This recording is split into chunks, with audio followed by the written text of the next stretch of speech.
안녕하세요. 사연에 빠지다의 DJ 민영입니다. 오늘 사연자는 주제도 모르고 자기 잘난 맛에 날뛰는 동서를 참교육해줬다는데요. 과연 어떤 사연인지 들어보겠습니다. 오늘도 두 가지 사연 준비되어 있어요. 끝까지 들어주실 거죠? 그럼 바로 시작할게요. 구독과 좋아요 잊지 말고 꾹 눌러주세요. 안녕하세요. 저는 40대 유부녀입니다. 저는 결혼도 하고 자식도 낳고 이 나이까지 살면서 누구랑 싸움 한 번 안 하고 무난하고 평화롭게 살아온 평범한 사람입니다. 저희 남편이나 제 친구들은 저에게 화라고는 없는 순하디 순한 사람이라고 해요. 평소에 누구한테 싫은 소리 할 줄도 모르고 화내는 것도 한 번 본 적 없다고요. 제 나이 50을 바라보고 있는데 저라고 왜 화가 없겠어요. 저도 욱하고 화날 때도 있지만 애써 좋게 좋게 생각하고 참고 사는 거예요. 물론 남들보다 비교적 화를 안 내는 데에는 저 나름대로 비결이 있기는 해요. 어릴 적부터 부모님께서 엄격하게 구셔서 남들 앞에서 제 감정을 드러내는 게 쉽지 않아요. 누가 저를 좀 불편하게 하거나 기분 나쁘게 해도 참고 넘어가는 게 저는 더 편합니다. 그게 어느 정도였냐면 학교 다닐 때 제가 아끼는 만화책을 빌려간 친구가 있었는데요. 그 친구가 그 책을 수업 시간에 읽다가 선생님께 걸려서 만화책을 선생님께 뺏기게 된 적이 있어요. 그 친구는 수업 시간이 끝나고 교무실로 찾아가 만화책을 돌려달라고 이야기했지만 선생님께서는 돌려주지 않으셨어요. 친구가 제 거라고 사정을 했는데도 오히려 저까지 불려가 혼났습니다. 학생이라는 것들이 공부할 생각은 안 하고 이딴 만화책이나 돌려봐? 너희 이번 기회에 내가 아주 버릇 고쳐줄게. 이건 내가 알아서 처리할 테니까 교실로 돌아가서 공부나 해. 그리고 너희 둘 다 벌로 일주일간 화장실 청소야. 그 만화책은 제가 너무 아끼던 만화책이었어요. 2주 동안 용돈을 모아서 산 거였습니다. 저는 친구가 배상은 몰라도 당연히 저에게 미안하다고 사과라도 할 줄 알았어요. 그런데 친구는 본인 때문에 만화책을 뺏겼는데도 저에게 미안하다는 말은커녕 언급조차 하지 않았습니다. 아, 짜증나. 저 선생 너무 짜증나지 않냐? 만화책 뺏어갔으면 됐지. 왜 화장실 청소까지 하래? 그나마 우리 둘이 같이 해서 다행이다. 나 혼자 했으면 더 짜증났을 거야.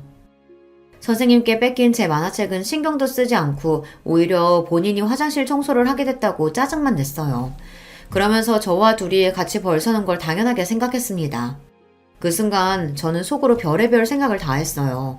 만화책을 학교에 가져와서 수업 시간에 본 건 친구인데 왜 저까지 같이 혼인하고 화장실 청소까지 해야 하는 건지 도무지 이해가 되지 않았습니다.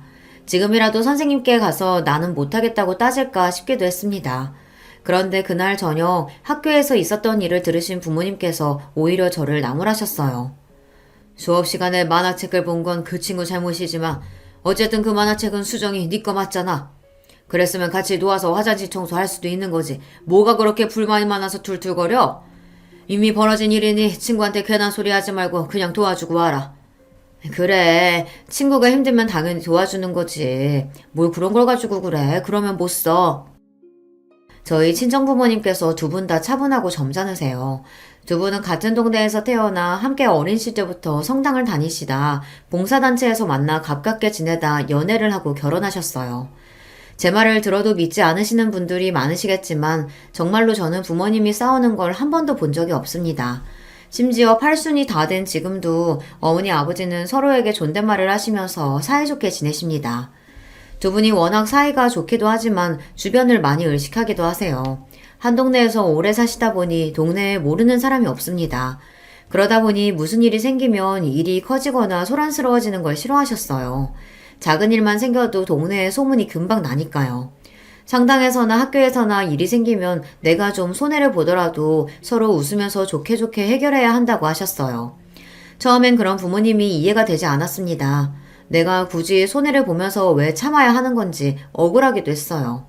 하지만 저도 부모님과 함께 성당에 다니며 꾸준히 봉사활동을 하다 보니 어느새 저도 부모님을 닮아가며 참고 넘어가는 게 몸에 배더군요. 그렇지 않으면 알게 모르게 뒤에서 말이 나오기도 하고 괜한 구설에 오르기도 하니까요. 어려서부터 성당에서 사람들과 어울려서 지내는 게 익숙해지다 보니 대학이나 직장에서도 금방 적응했어요. 언제나 내 감정과 기분을 드러내기보다 숨기고 누구와도 잘 어울렸죠. 그런데 어디서든 잘 적응하고 지냈던 제가 최근 너무나도 힘든 일을 겪고 있습니다. 결혼하고 새로운 가족들과의 생활이 생각처럼 쉽지 않았어요. 남편하고 저는 1년 정도 연애하다 결혼했어요. 저는 외동딸이라 결혼할 사람은 형제도 좀 있고 식구가 북적거리면 좋겠다 싶었는데 남편 밑에 시동생이 먼저 결혼해서 조카까지 둘이나 있더라고요. 형제가 없는 저로서는 결혼과 동시에 시동생과 동서 그리고 조카가 둘이나 생긴다고 하니 너무 좋았습니다. 꼭 밥을 안 먹어도 배부른 느낌이었어요. 그런데 제가 잘못 생각해도 한참을 잘못 생각했더군요. 시댁 식구를 가족이라고 생각하는 건 저만의 착각이었어요. 남편의 동생이면 저에게도 동생이고 같은 며느리면 자매지간처럼 지낼 수 있겠다 싶었는데 시동생도 동서도 저를 썩 좋아하지 않는 것 같더라고요. 남편과 결혼하고 첫 명절에 시댁에서 만났는데 그날 딱 느꼈어요. 시동생과 동서가 저를 별로 좋아하지 않는다는 걸 말이죠. 형수는 애가 생긴 것도 아닌데 결혼하자마자 직장을 그만두시면 어떡해요. 앞으로 애도 낳아 키우려면 돈은 훨씬 더 많이 드는데. 제가 결혼식을 올렸던 때 나이가 30대 중반이었어요. 늦은 나이에 한 결혼이다 보니 저와 남편은 아이를 가는 데에만 집중하고 싶었습니다. 그래서 고민 끝에 직장도 그만두고 몸을 만드는 데 집중하기로 한 거예요. 결혼 전 산정검사를 받았는데 제가 워낙 자국이 약한 데다가 갑상선에도 작은 문제가 있어서 먼저 휴식을 취하며 몸을 만들어놔야 임신 준비도 할 수 있다고 해서요.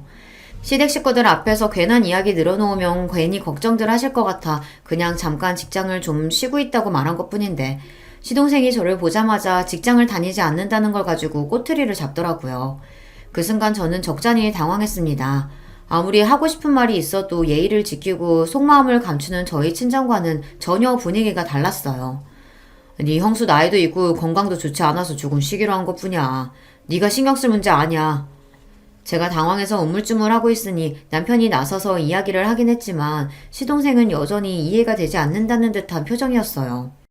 형이 아직 결혼한 지 얼마 안 돼서 뭘 몰라서 그래. 살아봐라. 혼자 벌어서 가장 노릇하는 게 어디 쉬운 일인지. 맞아요. 저희 부부는 둘 다 대기업 다니는데도 애 둘 키우니까 매달 허덕인다니까요. 아직 애가 없다고 해도 아주버님 월급이 빤한데 앞으로 어찌시려고 그래요? 근데 형님도 참 형님이네요. 아무리 아주버님이 그만두라고 해도 그렇지 그걸 바로 그만둬요? 요즘 남편들이 일하는 아내 좋아해요. 아무리 결혼을 빨리 했어도 그렇지 엄연히 저나 남편이 윗사람인데 동서나 시동생이나 말을 가려서 할 줄을 모르더군요. 동서와 이야기를 나누다 보면 그 말투가 얼마나 쌀쌀맞은지 마치 취조당하는 것 같았어요. 저랑 애들 아빠는 대학 졸업하자마자 결혼해서 아버님께서 신혼살림도 제대로 안 해주셨는데 형님네는 신혼집부터가 아파트네요? 설마 아버님이 해주신 건 아니죠? 순간 저는 놀라서 눈이 휘둥그레 정도로 동서의 말에 놀랐습니다. 만난 지 얼마 되지 않아 아직 서로 잘 알지도 못하는 사이인데 아파트가 어쩌고 신혼집이 어쩌고 하는 말을 아무렇지도 않게 하더니만 쌀쌀맞게 사람을 쏘아보더라고요. 동서가 뭘 좀 오해하는 것 같은데 아파트는 동서 아주버님이 최근에 청약에 당첨돼서 들어가게 된 거야. 아버님이 해주신 거 아니야. 아무리 청약됐다고 해도 요즘 아파트값 장난 아닌데 그 큰 돈을 어디서 나셨어요? 아주버님 월급 해봐야 빤하고 형님도 직장도 안 다니시잖아요. 동서는 사람이 무안할 정도로 집요하게 꼬치꼬치 물었어요. 있는 돈에 대출 좀 받았지 뭐. 우리도 앞으로 열심히 갚으면서 살아야 돼. 동서에게 이런 이야기까지 시시콜콜 해야 하나 싶었지만 이렇게라도 이야기해야 동서가 더는 묻지 않을 것 같아 대충 둘러댔습니다. 그럼 형님 말은 아버님 어머님이 따로 도와주신 건 정말 없다는 거죠? 그 말 믿어도 되는 거죠? 어머님이 장남이라고 아주버님만 매일 싸고 도시니까 도대체 믿을 수가 있어야죠. 에이 아니야 동서. 우리 결혼 준비할 때부터 시부모님 도움 받은 거 하나도 없어. 알잖아. 결혼식 비용부터 신혼여행까지 다 우리가 알아서 한 거.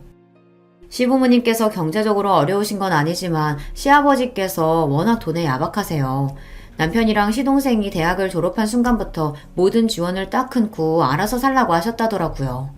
시동생이 사고를 치고 동서랑 시댁에 들어가 살 때에도 직장도 없는 두 사람한테 꼬박꼬박 월세를 받으셨답니다. 그래서 시동생이 취직 준비를 하면서도 아르바이트를 했다고 하더라고요. 우리는 뭐 시부모님한테 도움받는 거 있는 줄 아세요? 결혼하고 5년 만에 분가해서 나가는데도 월세 보증금도 한 푼도 안 도와주셨다니까요. 내가 살다 저렇게 지독한 시부모님 처음 봐요. 땅도 있고 집값도 많이 오르셨으면서 어쩜 자식은 저렇게 나몰라라 하시는지 몰라요. 동서와 제대로 이야기를 나누는 건 그때가 처음이었는데 동서가 시부모님을 그렇게까지 생각하는 줄은 몰랐어요. 저도 결혼 전부터 느끼기에 시부모님이 좀 무뚝뚝하고 보수적이라고는 생각했지만 자식을 남몰라라 하시는 분들이라고는 생각하지는 않았습니다. 무뚝뚝해도 잔정이 많으세요. 반면 동서는 시부모님이 같은 아들이라도 차남인 시동생보다 장남인 저희 남편을 조금 더 챙긴다고 느끼는 것 같더라고요.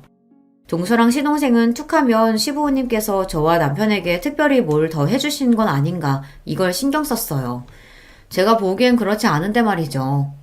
시동생이랑 동서가 일찍 결혼해서 제가 결혼했을 당시 이미 동서네 첫째는 학교에 다니고 있었어요.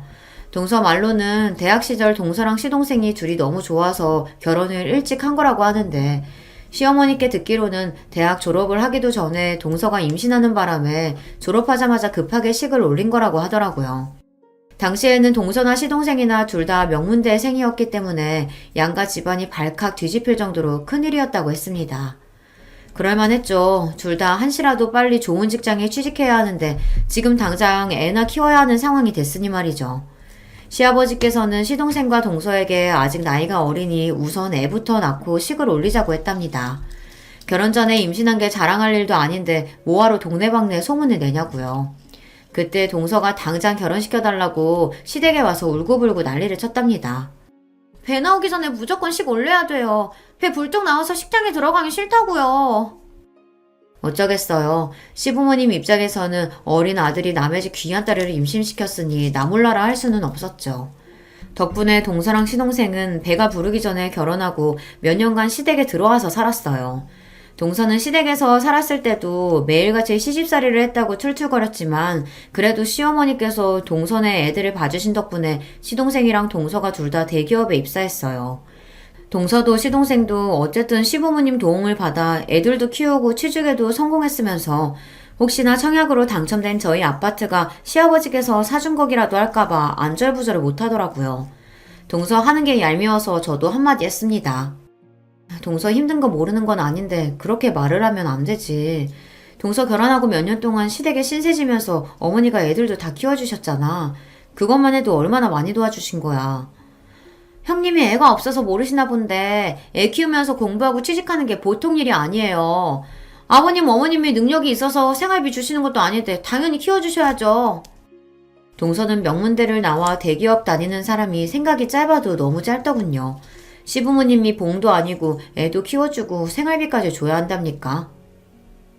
내가 애는 없어도 주변에 친구들이 다 애가 있어서 들은 게 있어. 이러면서도 애 봐주는 사람 없어서 동동거리는 게 얼마나 힘든데. 그래도 동서는 그런 걱정은 안 하고 편하게 일했잖아.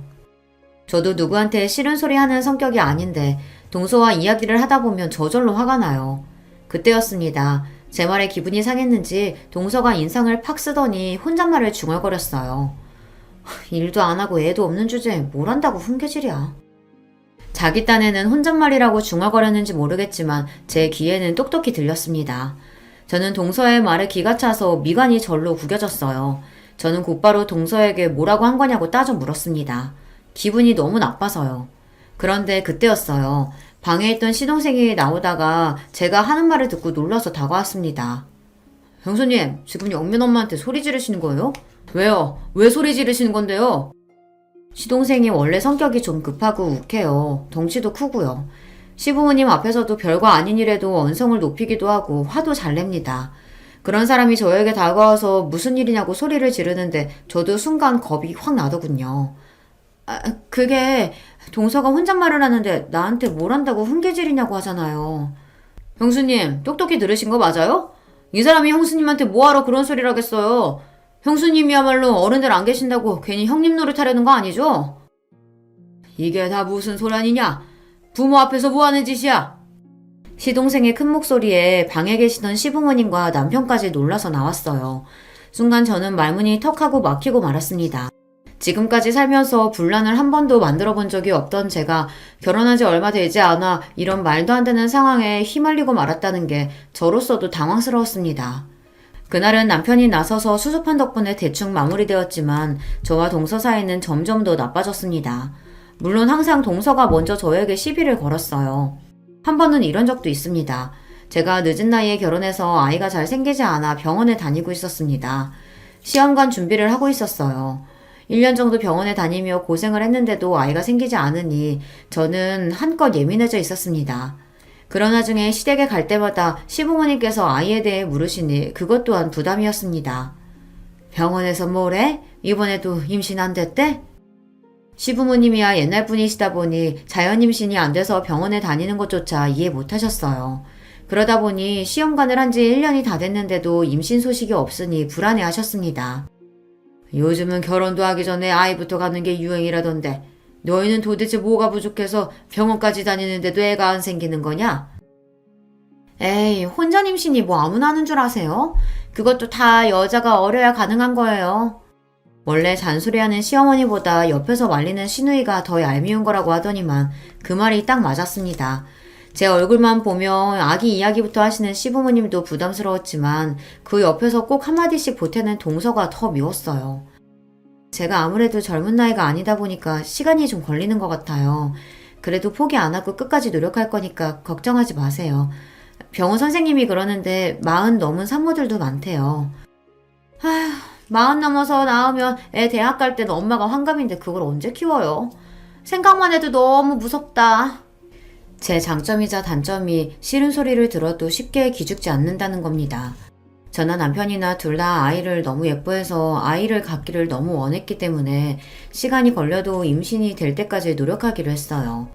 언젠가는 꼭 시험관에 성공할 테니 주변에서 하는 쓸데없는 소리에 휘둘릴 필요 없다고 생각하기로 했죠. 그래도 하늘이 저를 버리지는 않으셨는지 제 간절한 기도를 들어주셨습니다. 시험관 시술하기 시작한 지 2년 만에 임신을 했어요. 아이고 잘했다 잘했어. 2년 동안 생고생하길래 옆에서 보기에도 너무 안쓰러웠는데 그래도 임신이 됐다고 하니 얼마나 다행이니? 처음 임신 소식을 알았을 때 너무 좋아서 남편이나 저나 동네방네 소문내고 싶었지만 혹시나 설레발을 쳤다가 아이가 잘못되기라도 할까봐 저와 남편은 2달이나 꾹꾹 참고 있다가 임신 12주를 넘기고 나서야 시부모님께 말씀드렸어요. 아휴, 내년까지도 안 생기면 제가 도시락 싸들고 다니면서라도 형님 말리려고 했는데 40 직전에라도 성공해서 다행이네요. 제가 키워보니까 애 키우는 게 보통 힘든 일이 아니더라고요. 애 어릴 때는 몸고생이 말이 아니었는데 좀 크니까 애 앞으로 들어가는 돈이 어마어마하더라고요. 형님도 마음 단단하게 먹으세요. 도대체 이게 축하한다는 말인지 엿먹으라는 말인지 잘 모르겠지만 어찌됐든 저에게는 좋은 일이니 동서 말쯤은 한 귀로 듣고 한 귀로 흘리기로 했어요. 그러던 어느 날이었습니다. 저희 아들이 태어나고 육아에 한창이던 때였는데 동서가 또 제게 시비를 걸어왔어요. 주말에 시어머니께서 잠깐 집에 들르라고 하셔서 아들을 데리고 갔는데요. 동서가 일찍 와 있더라고요. 둘째가 큰 애 넣어준다고 애 옷이랑 장난감 잔뜩 가지고 왔더라고. 먼저 키운 선배가 있으니 얼마나 좋니? 둘째가 눈이 높아서 애 물건은 다 비싸고 좋은 것만 잔뜩이라 하나같이 깨끗하고 다 새 것 같다. 동서가 제 아들에게 물려주겠다고 옷이랑 장난감을 잔뜩 가지고 왔더라고요. 처음엔 저도 동서가 웬일인가 싶었습니다. 제 아들 돌잔치에도 일이 바빠서 못 올 만큼 평소에 저나 제 아들에게 일절 관심도 없었거든요. 그런 사람이 무슨 바람이 불어 시댁까지 불러댔나 했더니만 또 사람을 앞에 두고 잘난 척을 할 심산이었더군요.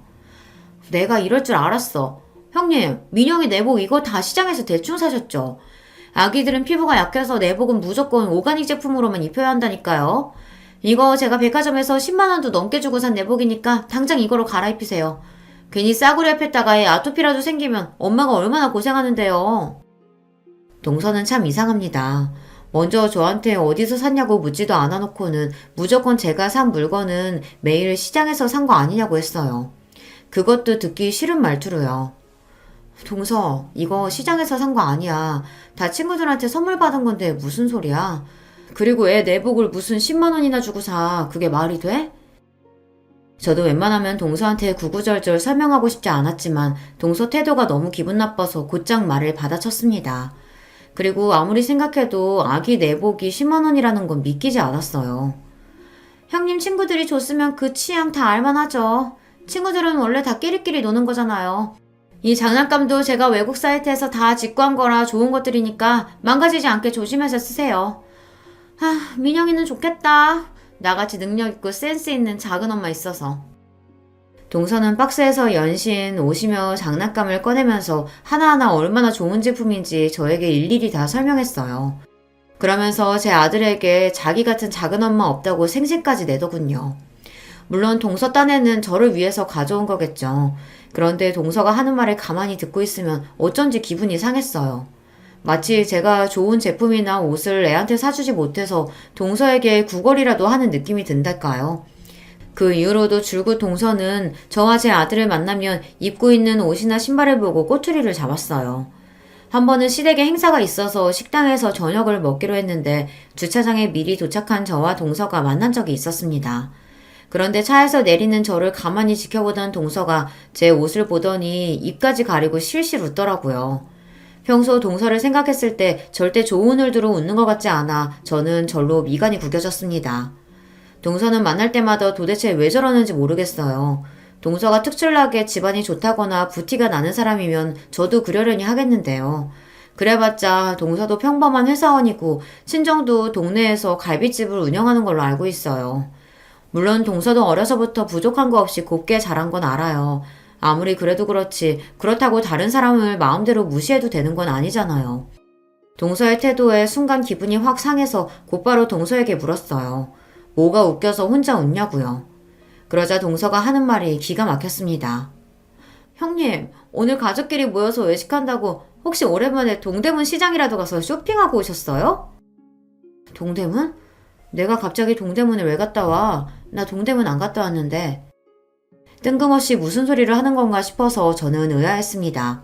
갑자기 사람을 보고 웃더니 동대문 시장이 웬 말인가 싶었죠.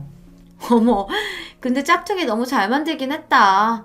다른 사람이 입었으면 깜빡 속을 뻔했어요. 형님, 아무리 몰라도 그렇지 이런 건 돈 주고 사지 좀 마요. 이거 샤넬 짝퉁이에요. 제 곁으로 다가온 동서가 제가 입은 코트를 만지작거리더니 제 옷이 명품 짝퉁이랍니다. 저는 순간 너무 황당해서 얼굴이 새빨개졌어요. 동서, 설마 지금 이게 짝퉁인 줄 알고 나더러 동대문 갔다 왔냐고 한 거야? 동서, 이거 짝퉁 아니야. 이거 진짜 샤넬이야. 식당 지하주차장에서 제가 이런 이야기를 할 줄은 몰랐는데 너무 억울해서 가만히 있을 수가 없었습니다. 그런데 제 말에도 동서는 오히려 더 크게 웃었어요. 아우, 형님, 뭘 그렇게 정색하세요. 알았어요, 알았어. 제가 너무 큰 소리로 말해서 형님이 쪽팔리셨나 보네. 걱정하지 마세요. 제가 가족들 앞에서는 비밀로 해드릴게요. 근데 앞으로는 이런 거 사지 마세요. 이런 티나는 짝퉁 살 바에야 그냥 보세에서 깨끗한 거 사서 입는 게 형님한테 더 어울려요. 저는 지나가던 사람에게 뒤통수라도 얻어맞은 것처럼 뒷골이 다 얼얼했습니다. 황당해서 말문이 턱 막혔어요. 그런 와중에 동서는 자기 할 말만 하고는 그대로 식당으로 올라가 버렸습니다. 그날 이후 동서를 만나기로 하면 저도 모르게 긴장이 됐어요. 동서가 오늘은 또 나를 보고 무슨 말을 할까 싶어 긴장됐습니다. 그래서 괜히 옷차림이나 겉모습에 신경을 쓰게 됐어요. 남편이나 아들도 마찬가지였습니다. 동서는 제 남편이나 아들을 보고도 이런저런 말을 하다 보니 제가 더 챙길 수밖에 없었어요. 그뿐만이 아니에요. 한 번은 우리 집에 온 적이 있었는데요. 동서는 남의 집에 와서도 그 쫄싹거리는 입을 또 함부로 놀렸습니다. 역시 대단지 아파트가 좋기는 좋다. 지은 지 얼마 안 된 집이라 그런지 단지 안에 공원도 있고 헬스장도 있고 애들 유치원에 학교까지 너무 잘 돼 있어서 멀리 갈 필요도 없겠어. 둘째 너희들도 맨날 놀러만 다니지 말고 빨리 돈 좀 모아서 아파트 사. 언제까지 애 둘 데리고 그 작은 빌라에서 살 거야? 발단은 시아버지께서 우리 집을 보고 좋다고 한마디 한 데서 시작됐습니다. 시아버지께서 대단지 아파트인 우리 집이 좋다고 칭찬하면서 동서네랑 비교하자 동서가 기분이 상했는지 눈빛이 확 변하더라고요. 에이, 듣자하니 아주버님들도 다 대출이다던데요, 뭐. 에휴, 아주버님 혼자 벌어서 대출 원금에 이자까지 어느 세월에 다 갚겠어요. 저는 아무리 가장이라도 남자한테 그런 부담 주고 싶지 않아요. 같은 말을 해도 동서는 참 얄밉게 하는 기술이 있어요. 굳이 말한 적도 없는 대출 이야기를 꺼내더니 마치 제가 제 욕심 때문에 남편을 힘들게 하는 여자인 것처럼 이야기하더군요. 아파트 평수 크겠다. 애 키우기 좋겠다. 평생 이 집에서 살면서 차근차근 갚아나가면 되지 뭐가 걱정이야. 이런 집도 못 들어오는 사람이 허다한데. 여보, 우리도 집 팔아서 그냥 여기로 올까? 나이 들어서 오래된 주택 살려니까 우리도 이제 힘이 붙여서 힘들잖아. 저희 집이 마음에 드셨는지 시아버지는 40년 넘게 산 집을 팔고 이사를 올 생각까지 하셨어요. 좋은 생각이에요, 아버지. 여기 살기도 좋지만 이세박 지은 신축이라 앞으로 오르기만 할 텐데요. 지금이라도 이사 오시면 좋죠. 어떻게 제가 부동산에 알아볼까요?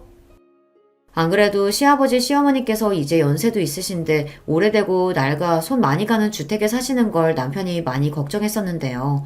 시아버지께서 아파트로 이사할 생각이 있다고 하시니 반기는 분위기였죠. 그런데 그때였어요. 시아버지께서 이사 이야기를 꺼내자마자 동서가 시동생의 허리를 팔꿈치로 쿡 찌르는 모습이 보였습니다. 저는 또 왜 저러나 싶었는데 동서가 시동생을 찌르자마자 시동생이 헛기침을 하더니만 슬쩍 시아버지의 눈치를 살피며 말을 꺼내더군요. 평생 주택에서만 사시던 양반이 답답하게 아파트에서 어떻게 살아요. 이왕 말 나온 김에 지금 사시는 집 팔고 지방에 공기 좋은 데로 옮기시는 건 어때요? 아버지 옛날부터 작은 텃밭이라도 가꾸고 싶어 하셨잖아요. 시동생과 동서의 속이 빠댔습니다. 옛날부터 시아버지께서 가지고 계신 땅이랑 집을 언제나 팔아서 본인들을 좀 도와줄까 눈치만 살피더니 이 김에 또 그 이야기를 꺼내는 거죠. 남편이 시동생의 그런 시커먼 속을 모를 리 없었습니다. 너 무슨 소리 하는 거야? 아버지 지금 사시는 주택도 관리하기 힘들다고 하시는 건데 이혼세 갑자기 시골로 가서 어떻게 살아? 형이야말로 아버지더러 이 비싼 아파트에 어떻게 들어오라고 그런 태평한 소리를 해. 그 오래된 주택 팔아봐야 얼마 되지도 않을 텐데. 아버지, 애들도 시골에 놀러 가고 싶다고 하더라고요. 아버지랑 어머니랑 시골에 터 잡고 사시면 애들도 농촌 체험하고 좋잖아요. 철딱서니 없는 소리 하고 있네.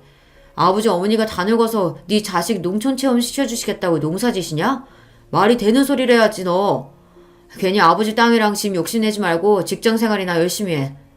형, 말이면 단 줄 알아? 내가 언제 아버지 집에 욕심냈다 그래. 아니거든? 아이고 또 시작이다. 너희들은 장가가고 자식까지 낳았으면서도 아직도 싸우냐? 그만 좀 해. 이 자식이 자꾸만 철없는 소리 하니까 그렇죠. 내가 철이 없긴 뭐가 없냐? 형이야말로 내 앞에서 잘난 척 좀 그만해. 그래봤자 내가 형보다 대학도 좋은 대학 나오고 연봉도 훨씬 높거든? 명문대 나와서 연봉만 높으면 뭐래. 매일 삽질만 하느라 돈도 못 모으고 아직도 월세 사는 주제에. 저는 이대로 두면 안 될 것 같아 남편을 말렸습니다. 시부모님도 계신데 그만하라고요. 뭐야 형? 지금 말 다 했어?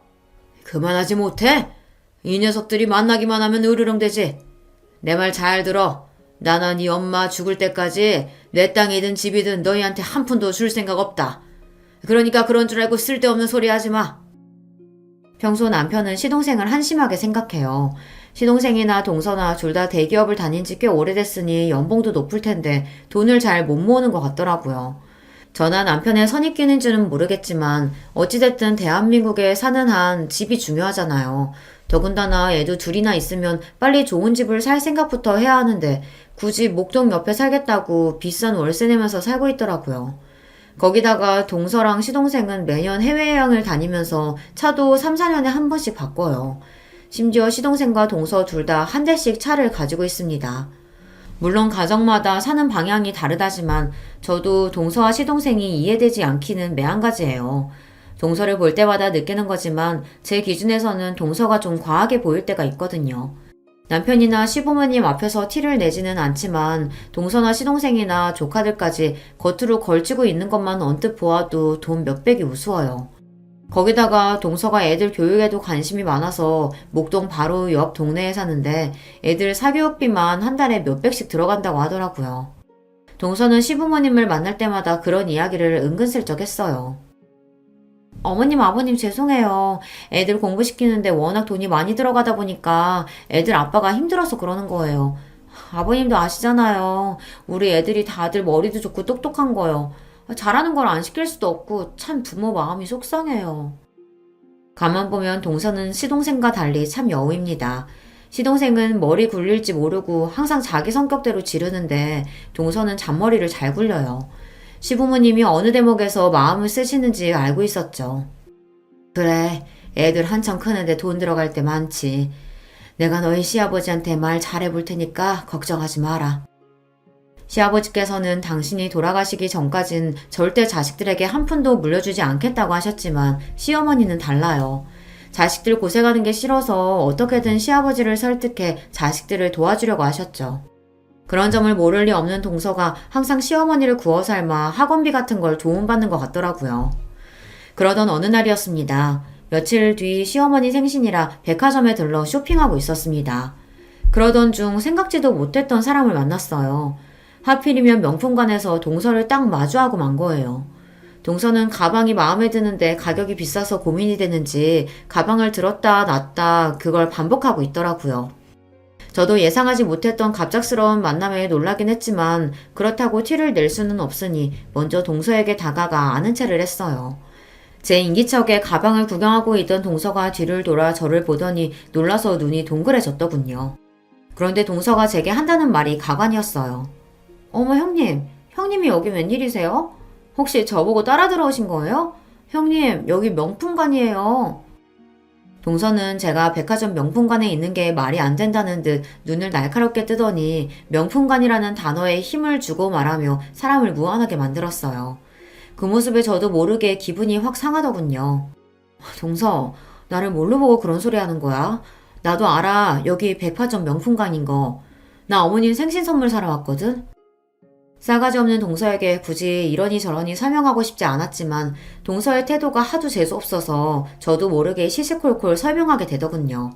그런데 그때였어요. 동서가 손에 들고 있던 가방을 툭 내려놓더니 고개를 삐딱하게 세우며 저를 쏘아보더군요. 와, 사람이 무식하면 용감하다더니 그 말이 딱 맞네요. 여기 물건이 얼만 줄 알고 들어오신 거예요? 형님 주제에 백화점이라니 말이 돼요? 그냥 이 뒤에 남대문이나 가세요. 거기 가면 형님 수준에 딱 맞는 거 많아요. 순간 저는 제 두 귀를 의심했습니다. 동서가 저를 향해 한 말이 맞나 싶어서요. 그런데 이 상황이 꿈이 아니라 실제 상황이 맞더군요. 동서가 저에게 진심으로 한 말이 맞았어요. 동서의 태도가 너무 황당해서 저는 말문이 턱하고 막히고 말았습니다. 세상에 이 정도로 싸가지 없는 동서가 또 있을까요? 아무리 우리가 살가운 사이는 아니라고 해도 그렇지 사람들도 있는 앞에서 형님인 저에게 제 수준에 맞는 남대문이나 가라뇨. 저는 곱씹으면 곱씹을수록 기가 차서 표정 관리도 되지 않았습니다. 너무 기가 막혀서 저는 생각할 것도 없이 허리에 손을 얹고 동서에게 한마디 하려던 참이었어요. 그리고 반드시 사과를 받아낼 생각이었습니다. 그런데 그때였어요. 제가 주문한 시어머니 가방을 포장해서 나오던 명품관 직원이 저와 동서의 이야기를 들었는지 놀라서 헐레벌떡 달려오더군요. 어머 고객님, 무슨 말씀하시는 거예요? 여기 계신 이수정 고객님은 저희 매장 VVIP 고객님이십니다. 이수정 고객님 죄송합니다. 고객님께서 괜찮다고 하셔도 평소대로 VIP룸으로 모셨어야 하는데 저희 매장에서 이런 일을 겪게 해드려서 죄송해요. 사과해야 할 사람은 동서인데 애꿎은 명품관 직원이 더 놀라 허리까지 숙이며 저에게 사과했어요. 저는 아니라고, 이건 직원 잘못이 아니라고 손사래를 쳤습니다. 아니에요. 이게 왜 이 실장님 잘못이에요. 잘못은 언제나 생각이 짧고 경솔한 우리 동서가 했죠. 괜찮으니까 가방 주시고 일 보세요. 저는 직원을 향해 웃어 보이고는 연신 괜찮다고 하고 가방을 받았습니다. 그러고는 동서를 쏘아보았어요. 이게 다 동서 때문이니까요. 그런데 동서도 당황하긴 매한가지더군요. 제가 백화점 VVIP라는 말에 놀랐는지 눈동자가 마구 흔들리고 있었어요. 아니 이 실장 이게 무슨 말이야? 형님이 백화점 VIP라니 뭔가 잘못난 거 아니야? 그 와중에도 동서는 이 상황이 이해가 안 되는지 애꿎은 명품관 직원을 붙잡고 잘못한 것 아니냐고 다그쳤어요. 그 모습이 참 한심했습니다. 동서는 나보다 나이도 훨씬 어리면서 귀가 어두운 거야? 아니면 말귀를 못 알아듣는 거야? 나 이 백화점 VVIP 맞거든? 그러니까 더 망신당하기 싫으면 그 입 좀 다물어. 네, 맞습니다. 저는 백화점 VVIP가 맞아요. 제 입으로 이런 이야기 하는 게 민망해서 지금까지 동서에게 티는 안 냈지만 사실은 제가 사람들이 흔히들 말하는 금수저예요. 동서가 아무리 본인이 대기업을 다니고 친정이 잘났다고 제 앞에서 잘난 척을 해도 저희 친정만은 못합니다. 평소 제가 시장을 자주 다니고 중고도 애용하지만 백화점 VVIP인 건 사실이에요. 우리 친정부모님이 부자이니까요. 아버지께서 웬만한 사람들은 다들 아실 만한 제약회사 대표입니다. 그러다 보니 제가 어려서부터 주변 사람들을 의식하면서 살아올 수밖에 없었어요. 항상 주변에 우리 가족들을 지켜보는 시선이 많았거든요. 그래도 외동딸이다 보니 부족한 거라고는 없이 풍족하게 자랐습니다. 물론 아버지께서 하시는 사업에 민폐가 되지 않기 위해 저나 어머니나 평생을 사람들 입에 오르내리지 않도록 조용히 사느라 고생을 하긴 했지만 그만큼 경제적인 보상은 확실히 받았습니다. 초, 중고 다닐 때도 가방이며 옷이며 신발은 항상 백화점 명품관에서 사는 게 저에게는 당연한 거였어요. 그러다 보니 백화점에서 VIP 대접을 받는 건 언제나 익숙했죠. 제 주변에 아는 사람들도 다들 그러니까요. 저도 다른 지인들처럼 조건 맞는 사람들과 선도 보고 소개도 많이 받았지만 만남이 잘 이루어지지 않았습니다. 그러다가 늦은 나이에 남편을 만난 겁니다. 남편은 비교적 평범한 가정에서 평범하게 살아온 사람이라 좋았어요. 부모님도 제가 시집을 못 갈 줄 알았는데 늦게라도 남편을 만나 다행이라고 하시며 흔쾌히 허락해 주셨습니다. 저는 굳이 저에 대해 숨길 생각은 아니었어요. 결혼 초부터 동서나 시동생이 시부모님 재산을 가지고 항상 예민하게 구는 모습을 보니 자세하게 말하지는 않았지만 사실 저와 남편이 결혼할 때 청약으로 받았다고 했던 아파트도 사실 친정아버지께서 대학 졸업할 때 선물로 주신 거예요. 그런 이야기를 시동생이나 동서에게 하는 게 아무래도 민망해서 하지 않은 겁니다. 제 경험상 저희 부모님 이야기를 하면 100의 반은 부러워하지만 나머지 반은 질투하면서 싫은 소리를 하더라고요. 나중에는 부모님 덕분에 제가 긍정적인 거라는 등 저에게 돈 걱정 없어서 태평하다는 등 비아냥거리기도 하고요.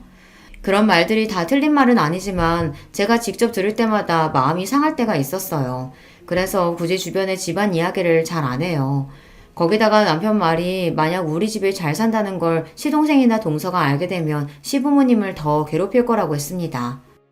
부모님께 우리는 돈 걱정 없으니까 자기들한테 땅이고 뭐고 지금 당장 다 넘겨달라고 조를 게 뻔해. 그러니까 웬만하면 우리 상황 이야기하지 말자. 저도 남편 말에 동의했어요. 동서랑 시동생은 자기들이 좋은 직장 다니고 연봉도 높다고 매일 자랑하면서도 시부모님께 돈 챙기는 꼴을 못 봤습니다. 시부모님께서 적금이라도 타고 돈이라도 좀 생기면 조카들 핑계를 대서라도 빼서다 쓸 생각만 했으니까요. 그런데 더는 저도 동서의 헛소리를 못 들어주겠습니다. 개념도 없고 싸가지도 없는 동서를 봐줄 수 없었어요. 내가 자랑하는 것 같아서 말은 안 했지만 동서가 나에 대해 몰라도 너무 모르는구나. 우리 아버지가 현대제약 대표이사야. 그래서 나도 현대제약 임원이고 난 동서랑 달라. 나가서 힘들게 일 안 하고 가만히 놀고 있어도 알아서 돈이 들어온다고. 저는 결혼 전까지 아버지의 회사 일을 함께 돕다가 결혼한 지금은 아버지 회사에서 임원직으로 있어요. 진작에 증여받은 주식이랑 건물도 있어서 아무것도 하지 않아도 달마다 생활비가 척척 들어옵니다. 제가 부모님 재력을 가지고 누구한테 이런 식으로 이야기하는 사람이 아닌데 동서가 자꾸만 저를 무시하는 말을 아무렇지 않게 하니 저도 가만히 있을 수가 없더군요. 지렁이도 밟으면 꿈틀한다는데 동서의 무례함에 저도 도저히 참을 수가 없었어요. 말도 안 돼. 형님 친정이 현대제약이라고요? 형님네 부모님 매일 봉사 다니시고 그러셨잖아요. 그래서 매일 지질이 공상으로 사는 줄 알았는데. 동서는 잘못 생각해도 한참을 잘못 생각했더군요. 제가 집에서 아이 키우며 살림만 하며 사는 걸 보고 지질이 궁상으로 사는 줄 알았나 봐요. 동서가 공부는 해서 그런가? 세상을 너무 모르네. 우리 친정부모님 연세에 재력 없으면 남을 어떻게 도와. 다 재력이 있으니까 남도 도움에 사는 거지. 이제 보니 형님이나 형님네 친정이나 엄청 음흉하시네요. 남 돕는다고 잘난 척은 다 하시더니만 백화점 VVIP신 거 보니까 겉으로만 남 돕는다 그러고 뒤로는 꽤 사치 부리시나 봐요. 동서는 저를 무시하고 깔아뭉개려고 하다 안 되니 이제는 저로도 모자라 친정 부모님까지 끌어다가 모욕을 하더군요. 동서가 뭔데 우리 부모님까지 끌어다 막말을 해? 동서가 무슨 말을 해도 동서는 일개 회사원이고 나는 백화점 VVIP라는 사실은 안 변해. 그러니까 이제 그만 나한테 사과해. 동서는 하나만 알고 둘은 모르더군요. 제가 백화점 VVIP인 게 질투가 나면서도 어떻게든 그 점을 가지고 사람을 몰아붙이려고 사치스러운 거로 몰아가더군요. 저도 가만히 받아줄 생각은 없었습니다. 동서의 무지함과 몰상식함을 받아주는 건 이제 끝이거든요. 사과는 무슨... 제가 뭘 잘못했다고 형님한테 사과를 해요. 저 잘못한 거 없어요. 제가 전과는 다르게 행동하니 동서도 많이 당황했는지 잘못한 거 없다고 소리를 지르면서도 혼자 손을 부들부들 떨면서 어쩔 줄 몰라 했습니다. 어떻게든 나를 이겨보겠다고 입에 개거품을 물고 이야기하는데 소용없었죠. 동서가 나한테 잘못한 게 없어? 좋아. 난 무슨 일이 있어도 동서한테 사과를 받아야겠어. 그 순간 재수없는 동서의 얼굴 뒤로 조금 전까지 동서가 만지작거리고 있었던 가방이 눈에 들어오더군요. 저는 이거다 싶었습니다.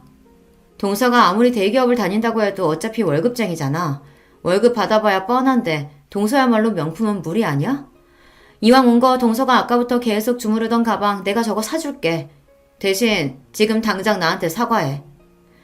말하면서도 저도 반신반의했습니다. 평소 제 앞에서 똑똑한 척이란 똑똑한 척은 다 하던 동서가 명품 가방 하나 갖겠다고 자존심을 구기고 사과할까 싶어서요. 그런데 동서는 자존심이란 없는 사람이었습니다. 명품 가방을 사주겠다는 말에 곧바로 얼굴에 미소가 번지더군요. 형님, 진짜예요? 제가 사과만 하면 저 가방 사주실 거예요? 그러더니 제 말이 진짜냐고 확인까지 했습니다. 그 순간 기가 차서 웃음이 다 튀어나오더군요. 저는 사실이라고 사과만 하면 저 가방을 이 자리에서 바로 사주겠다고 했습니다. 그러자 동서는 고민도 안 하고 제 앞에 고개를 숙였어요. 형님, 죄송해요. 제가 이렇게 뭘 몰라요. 지금까지 형님을 몰라봤어요. 앞으로는 절대 형님 기분 상하게 하는 일 없을 거예요. 동서가 이런 애인 줄은 꿈에도 몰랐습니다. 평소 명품, 돈 좋아하는 건 알았지만 이 정도인 줄은 몰랐어요. 원래 미운 놈 떡 하나 더 준다고 하잖아요. 동서가 아무리 거지 같아도 약속은 약속이니 저는 바로 명품관 직원에게 가방을 포장해달라고 했습니다. 그러자 동서가 설레발을 치며 발을 동동 구르더군요. 그러더니 제 손을 부여잡았어요. 어머 형님 진짜 사주시는 거예요? 대박, 형님 최고! 이렇게 쉽게 동서에게 사과를 받을 줄 알았으면 진작 사줄 걸 그랬습니다. 그리고 순간 차라리 이 김에 동서 길을 확 죽이자 싶더군요. 나 빈말하는 사람 아닌 거 몰라? 동서도 앞으로는 정신 좀 차리고 나한테 형님 대접 똑바로 해. 앞으로 어떻게 하는지 내가 똑똑히 지켜볼 거야. 어머 형님도 참, 제가 뭘 어쨌다고. 저야 형님이 편하고 좋으니까 그랬던 거죠. 암튼 가방 너무 감사해요. 앞으로 제가 형님한테 진짜 잘할게요. 동서에게 이런 면이 있는 줄은 몰랐습니다. 제가 별 볼 일 없어 보일 때는 본인이 대기업쯤 다닌다고 얼마나 잘난 척을 했는지 몰라요. 거기다가 사람을 면전에서 마음대로 무시하더니만 명품 가방 하나에 눈웃음을 살살 치더군요. 이왕 이렇게 된 거 저는 차라리 잘 됐다 싶었습니다. 제가 아무리 미워해도 동서와 제가 동서지간이라는 사실은 변하지 않으니 이 기회에 동서를 확 휘어잡아서 제 마음대로 주무를 수 있을 것 같았어요. 그날 이후 동서와 저와의 관계는 180도 달라졌습니다. 명품 가방도 가방이지만 저희 친정이 빵빵하다는 걸 알고 나서는 동서가 일절 저를 무시하거나 막말을 하지 않았어요. 오히려 제가 한마디 하거나 싫은 소리를 해도 실실 웃어 넘기더군요. 이번 어머니 생신에는 동서가 미역국 끓여오기로 한 거 안 까먹었지? 어머니는 고기 말고 굴러온 거 좋아하시니까 꼭 굴러와서 준비해. 그럼요. 형님이 저번부터 신신당부하셔서 제가 진짜 굴이랑 미역 사뒀어요. 걱정하지 마세요. 참, 아주버님께 들었는데 형님은 굴 싫어하신다면서요? 제가 형님 드시게 따로 고기만 넣어서 끓여갈게요. 시댁 일이라면 매번 본인이 바쁘다는 핑계로 저에게 떠넘기려고 하더니만 이제는 시키지 않아도 다 알아서 하고 심지어 저까지 챙기더라고요. 이유가 어찌됐든 동서에게 형님 대접을 제대로 받을 줄 알았으면 진작 저에 대해 솔직하게 다 이야기할 걸 그랬나 봐요. 물론 사람 성격이 어디 가는 건 아니다 보니 동서는 지금도 제가 입은 옷이나 산 물건을 보고 생각 없이 말을 툭툭 할 때도 있지만요. 제가 슬쩍 쳐다보기만 해도 이제 눈치를 봐요. 어머 형님 눈빛 무서워요. 알겠어. 농담이에요. 요즘 같으면 아주 시댁 갈 맛이 납니다. 제가 아무것도 안 해도 동서가 알아서 척척하니 몸도 마음도 편해졌어요. 명품 가방 파리 언제까지 갈 줄은 모르겠지만 뭐 어때요. 슬슬 동서가 다시 기어오르기 시작하면 하나 더 사주고 부려먹죠 뭐. 저도 제가 이런 짓까지 할 줄은 몰랐는데 사람이 이에는 이, 눈에는 눈이라는 말이 맞더군요. 개념 없는 동서에게는 똑같이 개념 없이 상대하니 제 마음이 좀 편해졌습니다. 여러분 중에도 저와 동서처럼 매일 서로 으르렁거리다가 특별한 계기로 사이가 좋아진 관계가 있으시다면 댓글로 남겨주세요.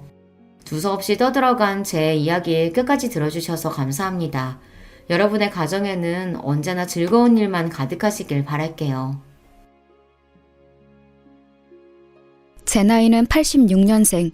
올해 새로 적용한 나이로는 딱 37이 되었네요.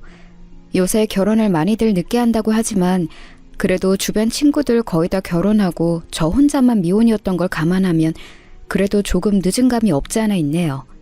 물론 거기에는 이유가 있었습니다. 저는 어릴 적부터 공부벌레로 자랐습니다.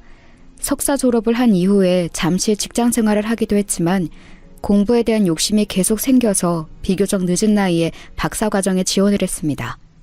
연구실 동기들 중에는 나이가 제일 많았어요. 연애를 아예 안 해본 것은 아니지만 길게 해봐야 1년 남짓. 그마저도 공부한다는 핑계로 깊은 관계를 맺지는 못했습니다.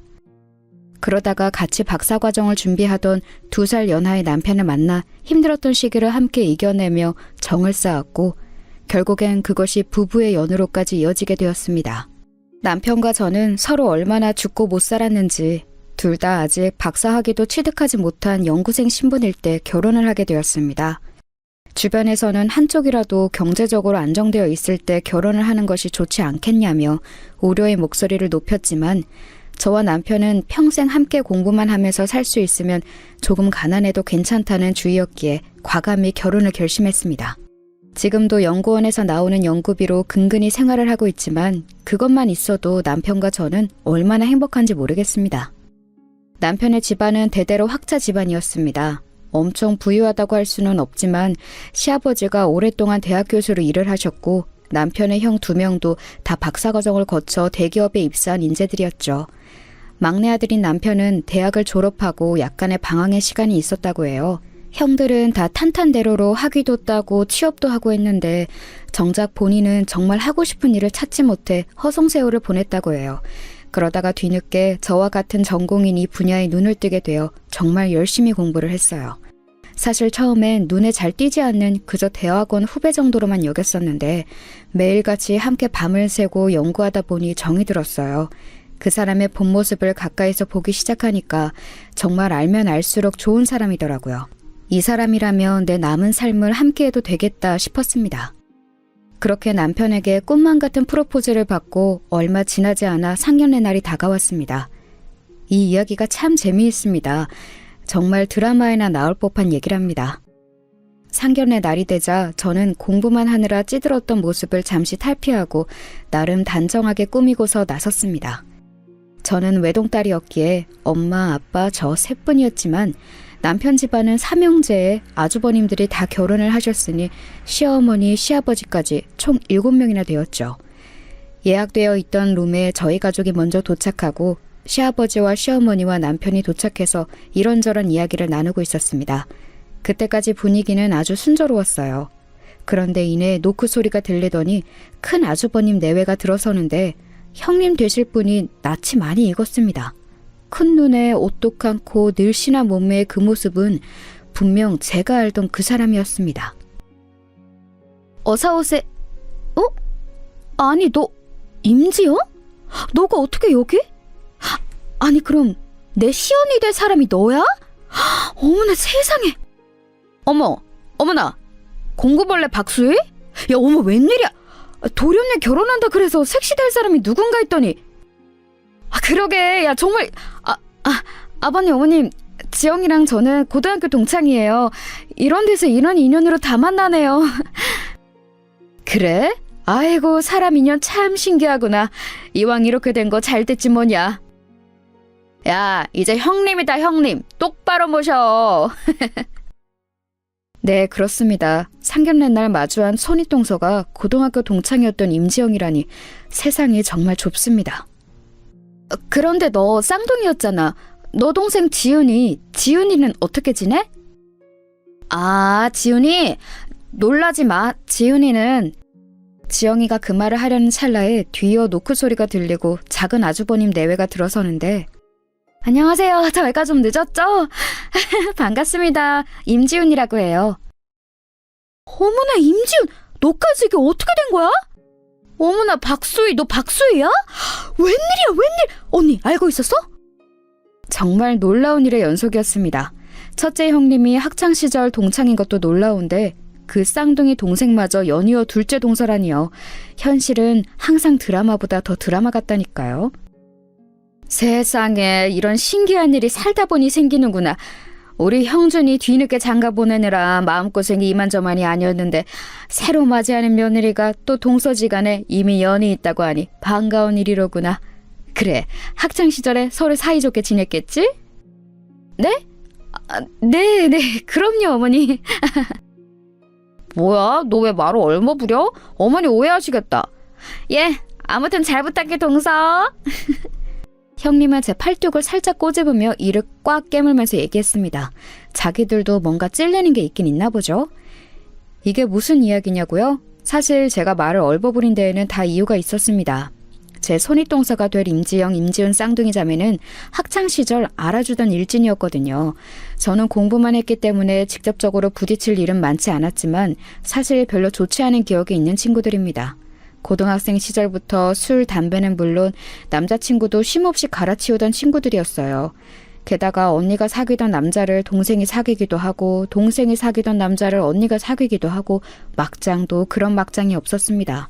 그도 그럴 것이 둘 다 외모가 눈에 부시게 예뻐서 같은 학교 학생들은 물론 방과 후엔 옆 학교 남학생들까지 이 자매들을 보려고 줄을 설 지경이었습니다. 허구한 날 연예기획사 명함을 받은 것은 일상이었습니다. 술, 담배만 하면 자기들 수면 단축하는 거니까 그러려니 해도 학생들 사이에서도 평판이 좋지 않았습니다. 동급생들 돈을 뺏기도 하고 학교가 끝나면 폭주족 오빠들이 데리러 와서는 밤새 놀다가 아침에 다시 커다란 오토바이 굉음을 내며 학교로 데려다주곤 했습니다. 화려하다고 해야 할지 몰상식하다고 해야 할지 그 두 자매는 정말 문자 그대로 일진의 안 좋은 예를 있는 그대로 보여주는 학생들이었습니다. 그런 자기들의 과거를 알고 있는 제가 가족이 될 상황에 놓여 있으니 아마 적잖이 당황했겠죠? 아무튼 오늘은 좋은 날이니까 우리 과거는 잊고 앞으로 가족으로서 행복하게 지내자. 언니보다 항상 더 능청과 넉살이 좋았던 작은 형님이 구렁이 담 넘어가듯 그 상황을 모면하려고 하자 의아해하시던 시어머님이 한 말씀 하셨습니다. 응? 과거는 잊자니 니들 학창시절에 사이가 안 좋기라도 한 거니? 어머, 아니에요, 어머님. 우리가 고등학교 때 얼마나 친했는데요. 맞지, 수희야? 아니, 동서? 사실 학창시절에 저한테까지 그렇게 피해를 주지도 않았고 저도 차라리 아예 모르는 손윗동서보다는 실체를 아는 사람들이 손윗동서인 게 나을 수도 있어서 저는 아무것도 모르는 척 그날 자리를 좋게 넘어가고자 했습니다. 그럼요, 어머님. 형님들이 학창시절부터 얼마나 미모가 뛰어났는지 그때부터 팬클럽이 있었을 정도였다니까요. 어머, 얘 그만해. 다 지난 일이야. 민망하다. 그렇게 두 사람의 과거는 묻어주기로 하고 상견례 자리는 순조롭게 마쳤습니다. 그런데 며칠이 지나지 않아 상견례 날 저와 마주한 형님들은 어떻게 제 번호를 알았는지 제게 전화를 해왔습니다. 여보세요? 야, 수야, 나 지영이. 어? 너가 내 번호를 어떻게 알고? 남편한테 물어봤지. 할 얘기가 있어서. 할 얘기가 뭔데? 그게 너도 알다시피 우리는 서로의 학창시절 모습을 다 알고 있잖아. 그래서 남편이랑 시댁 식구들 앞에서는 그런 거 모른 척 좀 해달라고. 지훈이도 마찬가지고. 참나, 내가 뭐 폭로라도 할까봐? 니네가 언제 그런 거 무서워했니? 찔리는 거라도 있나 보지? 어머, 이 지집애 말하는 것 좀 봐. 야, 아무리 그래도 남편이랑 시부모님 알아서 뭐 좋은 얘기라고 굳이 앞서서 얘기할 거 없잖아. 우리 그래도 그 시절에 인연이 좀 있는데 좋게 넘어가자, 응? 그래 뭐. 나는 너만 나 안 건들면 나도 너 안 건드릴 거니까 걱정하지 마. 고마워, 동서. 우리 앞으로 한 가족인데 잘 지내봅시다. 학창시절 세상 무서울 것 없이 나대던 형님들도 무언가 거리끼는 게 있었는지 제게 전화를 해서 그렇게 입단속을 시도했습니다. 저는 그렇게 과거를 묻으려는 두 사람의 모습이 애처롭기도 하고 혹시 모를 비장의 폭로카드 하나 가지고 있어도 되겠다는 마음에 기꺼이 그들의 장단에 맞춰주었습니다. 그런데 항상 사람이 선의를 베푼다고 해서 그 선의가 똑같이 돌아오는 건 아니더라고요. 제 결혼식 날 찾아온 형님들의 못된 행동들 좀 한번 보세요. 상견례 후 얼마 지나지 않아 결혼식을 치렀는데 저와 남편 둘 다 아직 가난한 대학원생이라 결혼식에 큰돈을 들이고 싶지 않아서 제가 어릴 적부터 오래 다닌 조그만 교회 예배당을 빌려 간소하게 식을 올렸습니다. 그런데 형님들이 신부 대기실에 찾아와서는 처음엔 반갑게 인사하더군요. 어머 박수희, 너도 이렇게 꾸미니까 너무 예쁘다 얘. 결혼 축하해. 도련님이랑 행복하게 살아. 그래 고맙다. 아니 고마워요 형님들. 그런데 그렇게 신부 대기실을 나가면서 자기들끼리 얘기를 하는데 그게 다 들리는 줄도 모르고 신나게 떠들어댔습니다. 근데 두 사람 신혼집은 어디래? 말도 마 언니, 강북에 전셋집 산대. 뭐 전세? 그것도 강북? 아니 우리 집안 품격에 그게 말이 되는 얘기니? 대말이. 언니도 나도 강남 제일아파트에 사는데 막내 동서가 강북 산다고 하면 어디 가서 쪽팔려서 어떻게 얘기하니? 아우 진짜. 그렇게 골빈 형님들의 대화가 고스란히 저와 신부 대기실에 있던 하객들에게서 들려서 정말 민망함을 감출 수 없었습니다. 그런 줄도 모르고 둘의 대화는 계속 이어졌습니다. 진짜 박수의 인생 불쌍해서 어떡하냐? 이 결혼식장 꼬라지도 봐봐. 이런 데서 무슨 결혼식을 하겠다고. 아휴, 능력 없는 도련님 만나서 후진 결혼식장에 강북 전셋집에. 아이고 불쌍한 우리 동서. 그만해. 언니 다 들리겠어. 쟤는 지 알아서 지 인생 살겠지. 우리는 계속해서 강남 제일아파트에서 화려한 인생을 즐기자 언니. 저들이 그토록 찬양이 되는 강남 제일아파트는 분양 당시부터 화제가 됐었던 대규모 단지의 전형적인 고급 아파트였습니다. 거기에다 강남이라는 네임밸류까지 붙었으니 학창 시절부터 머리에 허영만 가득했던 형님들의 콧대가 높을 수밖에 없었습니다. 사실 저는 조그만 결혼식장에서 결혼하는 것도 안 창피하고 강북 전셋집에 사는 것도 안 창피한데 저런 머리가 텅텅 빈 것들이 저희 동서라는 것이 너무나 창피했습니다. 그 자리에서 둘의 일진이었던 과거를 폭로하고 싶었지만 인생에 한 번뿐인 소중한 결혼식 날을 골빈 손윗동서들 때문에 망치고 싶지 않아 그냥 좋게 좋게 넘어갔습니다. 정말 배은망덕하지 않나요? 저는 자기들 수치스러운 과거는 입도 뻥긋 안 하고 이날까지 왔는데 자기들은 새로 가족으로 맞이할 시동생을 저렇게까지 흉보다니요. 걱정해주는 척하지만 사실은 자기들 잘 사는 것을 과시하는 것뿐인 그들의 태도에 정말 화가 났습니다. 식이 끝나고 따로 찾아가 한마디 할까 했지만 일단은 참기로 했습니다. 그래도 그렇게 언짢았던 결혼식과는 상반되게 신혼생활은 행복하기 그지없었습니다. 남편과 밤새서 연구실에서 쪽잠을 자면서 하던 연구를 이제는 집이라는 한 공간에서 같이 할 수도 있고 남편도 저도 너무나 사랑하는 분야의 공부를 할 수 있다는 것만으로도 행복한데 그걸 사랑하는 사람과 함께 평생을 할 수 있다는 사실이 너무 행복했습니다. 그렇게 둘만 붙어서 사는 결혼 생활이면 영원히 행복할 수 있을 텐데 아직 대한민국의 결혼 생활은 그럴 수만은 없나 봅니다. 바로 명절이라는 큰 이슈가 기다리고 있었기 때문이죠. 결혼을 하고 몇 달이 지났을 무렵 추석이 다가왔는데요. 이때까지 명절 때 시부모님 댁과 두 아주버님 댁에서 번갈아 가며 모임을 했었다고 하네요. 이번 차례는 큰 아주버님 댁이었습니다.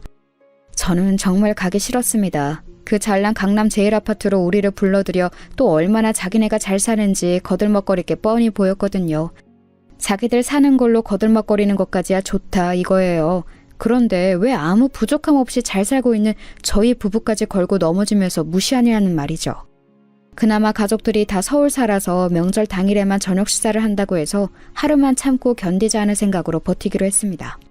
그렇게 마지못해 끌려가듯 첫 명절 모임에 간 날 역시 아니나 다를까 큰형님의 거들먹거림은 현관문을 들어서면서부터 시작되었습니다. 처음 들어선 큰형님의 강남 제일아파트는 정말 입이 떡 벌어질 정도로 세련되고 좋았습니다. 어머 막내 서방님 동서 어서 들어와. 출입구부터 보안이 철저해서 오기가 쉽지 않았지. 아우 요새 새 아파트는 경비 시스템이 철통 같아서 아무리 친인척이나 친한 지인들도 한 번 방문하려면 아파트 입구에 스크린도어에 현관문까지 몇 번의 보안 검색을 통과해야 한다니까. 거기다가 원래 신분증까지 맡겨야 되는데 내가 보안실 직원한테 잘 얘기해서 그건 생략하게 했어. 아휴 정말 관리비 비싼 데는 다 이유가 있어요. 동선에는 이런 거 없어서 잘 모르겠다. 큰형님은 역시나 지들 집 자랑에서만 그치지 않고 저희를 무시하는 발언도 곁들였습니다. 정말 좋은 데 사시네요. 그런데 저희는 둘만 살고 딱히 뭐 훔쳐갈 것도 없어서 이렇게까지 필요가 없어요. 에이, 동서 부러워서 그러는구나? 부러우면 그냥 부럽다고 해. 우리 사이에 쪽팔릴 게 뭐가 있다고. 서방님도 얼른 박사 따고 돈 벌어서 좋은 집으로 이사 가야죠. 우리 수희 서방님 아내이기 이전에 제 친구라고요. 아시겠죠? 저를 위해주는 척 말하는 것 같지만 사실 저 말은 자기네가 얼마나 잘 사는지 거들먹거리기 위한 말이었습니다. 생각해보면 자기 능력도 아니고 얼굴 좀 반반한 걸로 공부만 한 새님 같은 큰아주머니 꼬셔서 아주버님의 재산을 누리고 사는 주제에 마치 자기가 뭐라도 되는 양 구는 게 같잖았습니다. 서방님, 전셋집 사는 거 좀 어때요? 많이 힘들죠? 연구실에서도 멀지 않아요? 그럼 차 타고 다녀요? 저희는 사실 차를 쓸 일이 많이 없기도 하고 필요하면 장인어른이 오랫동안 타시다 물려주신 차 있어서 그거 가끔 이용해요. 그런데 기름값이 비싸서 최대한 뚜벅이로 다녀요. 불쌍한 내 동창생 수희야. 이 형님이 가끔 너 태워다 줄 테니까 다리 아프고 그러면 연락해라. 알았지? 듣자 하니 큰형님은 차도 아주 좋은 것을 타고 다닌다고 하더라고요. 아주버님을 조르고 졸라 최고급 이탈리아 수입 스포츠카를 뜯어냈다고 하지 뭐예요. 나중에 들은 얘긴데 아주버님은 몰래 빚을 내서 그 차를 선물했다고 하네요. 남편이 자기 형들은 공부만 해서 세상 물정 모른다는 이야기를 자주 했는데 세상 물정 모르는 정도가 아니라 호구도 그런 호구가 또 없어요. 쟤네들이 학창시절에 어떻게 놀고 다녔는지 뻔히 아는 저는 아주버님들이 소위 말하는 퐁퐁남으로밖에 안 보이는 거 있죠? 퐁퐁남이 뭔지는 다들 아시죠? 아내 될 사람이 결혼 전에 신나게 놀아제끼다가 결국엔 세상 물정 모르는 아주버님 같은 순진한 남자 꿰차서 그 남자 재산 축내면서 사는 여자들. 그 여자들의 남편을 퐁퐁남이라고 부른답니다. 남자라면 섭섭지 않게 만나봤을 형님들이 어쩌면 그렇게 자기들이 벗겨먹기에 딱 좋은 아주버님들을 꿰찼는지 정말 그것도 능력이라면 능력인 것 같아요. 이대로는 계속해서 큰형님의 거들먹거림이 계속될 것 같아서 제가 화제를 전환했습니다. 형님들, 이제 저녁 준비해야죠? 제가 뭘 도우면 될까요? 맡겨만 주세요. 됐어. 동서는 그냥 쉬어. 어차피 출장 뷔페 불렀으니까 조금 있으면 사람들 올 거야. 일부러 아버님 어머니 오실 시간에 주문해 놓았으니까 그때까지 그냥 편히 쉬면 돼. 아이고, 고생만 하고 살아가지고 아직 부잣집 문화를 잘 모르네 우리 동서가. 응? 그래, 야 수야, 이참에 배 터지게 먹고 가. 니네 부부가 언제 어디 가서 이런 뷔페 얻어먹겠니? 남은 것도 좀 싸가고. 옆에서 듣고 있던 작은 형님은 그 잘난 체를 거들었습니다. 화제를 돌리려고 한 것이 오히려 형님들의 거들먹거림을 도와준 꼴이 되어서 분했습니다. 뒤늦게 시부모님들이 오시고 정말 밥이 입으로 넘어가는지 코로 넘어가는지도 모르게 그렇게 언짢은 명절 식사 모임은 마무리되었습니다. 돌아가는 차 안에서 남편이 제게 말을 걸었습니다. 여보, 미안해. 내가 아직 자리를 못 잡아서 우리 집에다가 형님들처럼 내세울 게 별로 없네. 얼른 공부 열심히 해서 논문도 통과하고 그걸로 자리도 잡을게. 아니야, 여보가 왜 미안해. 쟤네들 고등학교 때부터 저랬어. 솔직히 너무 언짢긴 하지만 나는 여보랑 나랑 둘이 알콩달콩 살고 있는 지금 생활에 만족해. 그렇게 말해줘서 고마워, 여보. 여보가 형수님들 조금만 더 이해해줘. 우리 형들 장가도 영영 못 갈 것처럼 매력이라고는 없던 그 새님 형들이 장가 간다고 쌍둥이 색시를 동시에 데려왔을 때 엄마가 얼마나 기뻐하셨는지 몰라. 형수님들이 철없이 굴긴 해도 부모님한테는 싹싹하게 잘하니까 당신한테 좀 거들먹거려도 너그러이 넘어가주라. 알겠어. 그런데 자꾸 선을 넘으면 나도 참지는 않을 거야. 근데 여보, 아주버님들이 동시에 어머님께 형님들을 인사시켰다고? 애초에 아주버님들은 어떻게 형님들을 만난 거야? 그거는 다음에 기회 되면 이야기해줄게. 뭐야, 뭔데 궁금한 게 그래. 얼른 얘기해줘. 어떻게 만났는지가 뭐가 중요해. 그나저나 형수님들은 학창시절에 어떤 학생들이었어? 뭐야, 내가 먼저 물어봤잖아. 먼저 얘기해주면 나도 얘기해줄게. 여보가 먼저 얘기해주면 나도 얘기해줄게. 참나. 됐어. 얘기해주지 마. 나도 안 할래. 순진한 아주머님들이 일진 생 양아치였던 형님들을 어떻게 만났는지 무척 궁금했지만 저도 얘네가 일진이었던 과거는 마지막까지 비장의 카드로 가지고 있고 싶어서 더는 물어보지 않았습니다. 사실 그게 밝혀진다고 해도 눈 하나 깜짝 안 할 아이들이지만 그래도 갈등 상황이 생길 때 시댁은 모르는 형님들의 비밀 하나 가지고 있다는 것이 꽤나 큰 위로를 주었거든요. 지금부터 살살 거슬리는 게 확 폭로해버리고 싶지만 저는 시기를 좀 두고 보기로 했습니다. 그런데 두 형님들의 거만한 태도는 개선될 기미가 보이지 않았습니다. 가족 모임이 있을 때마다 틈만 나면 자기들 재산을 자랑하고 저희들 처지를 무시했습니다. 한 번은 이런 날도 있었어요. 그날은 시어머니의 생신날이었습니다. 다시금 온 시댁 식구들이 모여 저녁 식사를 함께 했습니다. 결혼하고 처음 맞이하는 시어머니의 생신이라 긴장이 좀 되기도 했습니다. 그 자리에서 각자가 준비한 선물을 어머니께 드리는데 큰형님은 명품백, 작은 형님은 해외여행 티켓을 준비하더군요. 그러면서 어찌나 또 생색을 내는지 정말 가관이더군요. 어머님, 올해도 저희가 특별한 선물로 준비했어요. 부디 이쁜 가방 메고 해외여행 즐겁게 다녀오세요. 저희가 이거 준비하느라고 몇 달을 밥을 굶었는지 몰라요. 맞아요, 어머님. 이거 준비하려고 몇 달간 아버님 용돈도 확 깎았다니깐요. 근데 동서는 뭐 준비했어? 저는 어머님, 이거... 형님들의 화려한 생신 선물 사이로 제가 건넨 것은 핸드폰 가죽 케이스였습니다. 친한 친구가 가죽 공방을 해서 그 친구의 도움을 받아 친구와 함께 직접 만든 것이었습니다. 어머님, 요새는 지갑을 잘 안 들고 다니고 핸드폰 케이스 뒤에 이렇게 카드 몇 장 넣고 다니는 게 유행이래요. 어머님 편하게 다니시라고 직접 만들어봤어요. 아이고 고맙다 아가. 어쩜 이렇게 솜씨가 좋누? 안 그래도 할미가 되니까 지갑 들고 다니기가 어찌나 무거운지. 이참에 휴대폰 하나만 들고 다니면 되니 잘됐지 뭐냐. 고맙다 정말. 시어머니는 형님들의 화려한 선물을 받으실 때와 똑같이 기뻐하시고 좋아하셨습니다. 그렇게 훈훈하게 선물 전달이 마무리되려는데 역시나 형님들이 초를 쳤습니다. 이봐 동서, 고작 준비한 게 핸드폰 가죽 케이스야? 그것도 정품도 아니고 직접 만들었다고? 에이, 너무 성의 없다. 어머님 체면이 있는데 아무리 없이 살아도 그렇지. 이럴 거면 그냥 현금으로 드리지 그랬어. 그래 동서, 언니랑 나랑은 이 선물 준비하려고 몇 달을 돈을 열심히 모았는데 동서는 꼴랑 가죽 공방 가서 하루 동안 만들어온 가죽 케이스야? 아직 우리 집안 클래스를 잘 모르네 얘가. 다시금 이어지는 형님들의 비아냥과 조롱에 저는 화가 나서 말했습니다. 형님들, 그래요. 저희는 형님들만큼 형편이 넉넉지 않아서 비싼 선물은 준비 못했어요.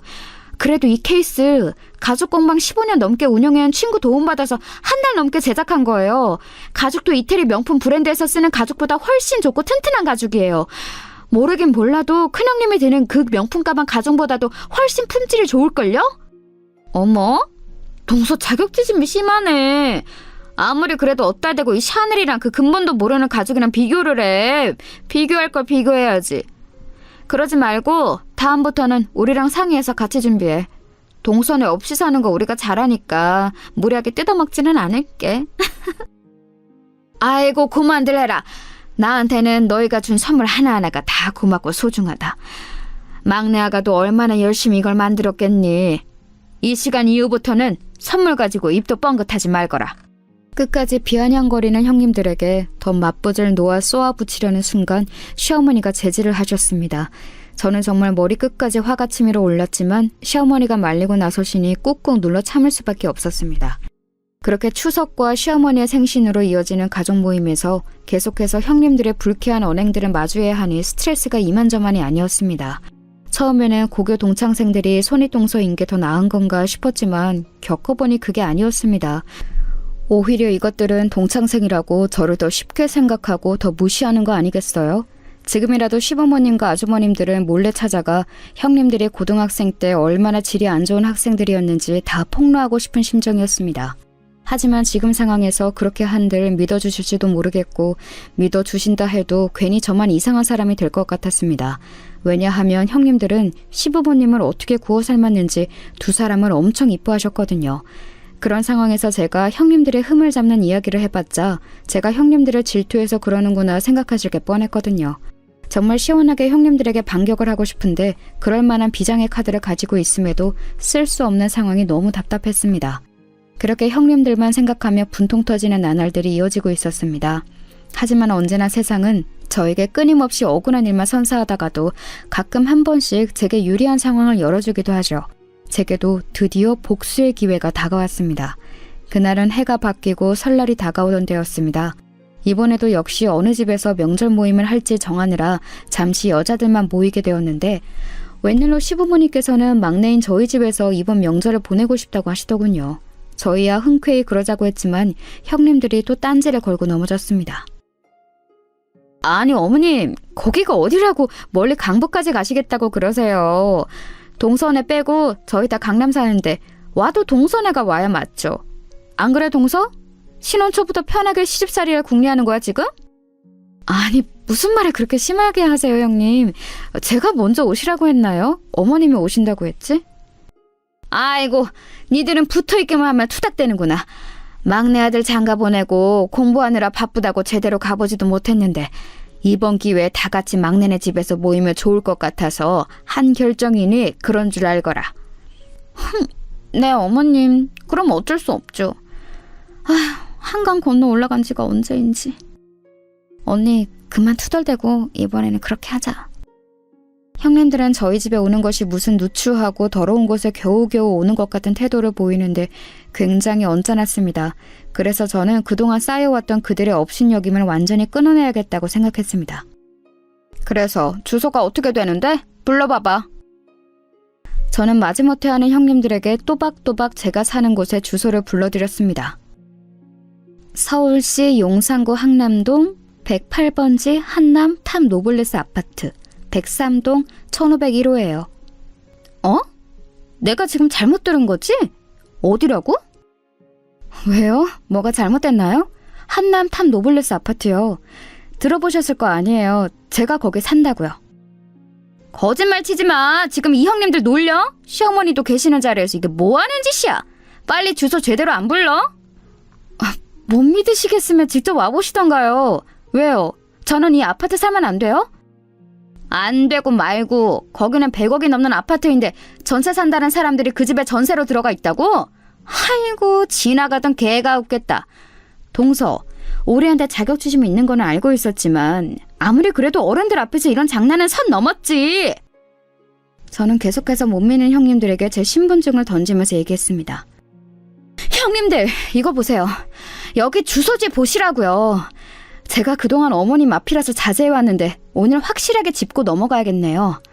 어머님 잠시만 좀 양해해주세요.